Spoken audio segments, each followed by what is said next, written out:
High, hello. So আজকে তোমাদের সাথে একটা দারুণ জিনিস শেয়ার করতে চলেছি।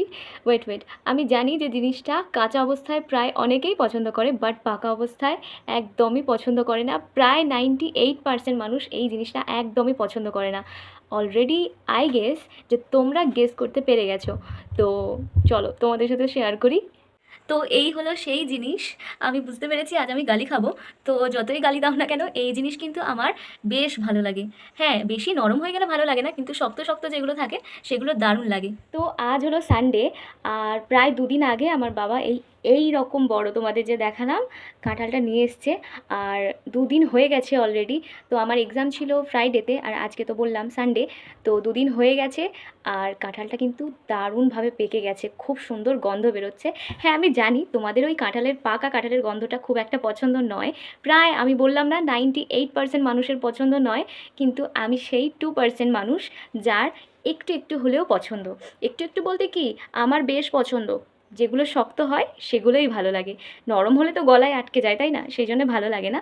তো যাই হোক, আজকে আমি বাড়িতে যে সর্ষের তেল আছে সেই সর্ষের তেলে শ্রাদ্ধ করব, কারণ কাঁঠালটা আমিই ভাঙবো, আর আমি সমস্ত কোষগুলো ছাড়াবো। তো চলো তোমাদের সাথে শেয়ার করি, দেখতে থাকো, শেষ পর্যন্ত দেখবে ভিডিওটা।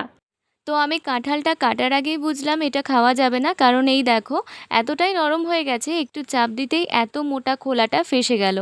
তাই আমি ক্যামেরা অফ করে আগে পুরোটা ছাড়াতে বসে গেলাম।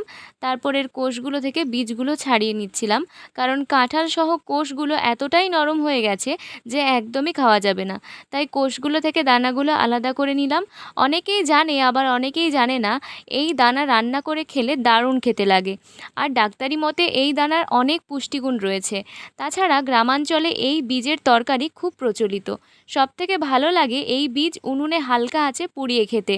যারা গ্রামে থাকো এবং এই বীজ খেয়েছো, তারা অবশ্যই এই স্বাদ বুঝতে পারবে।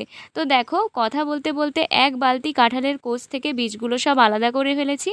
খুব আফসোস হচ্ছিল, কারণ কোষগুলো বেশ বড় বড় ছিল, আর হাত দিয়ে বোঝা যাচ্ছিল এটা খাজা কাঁঠাল।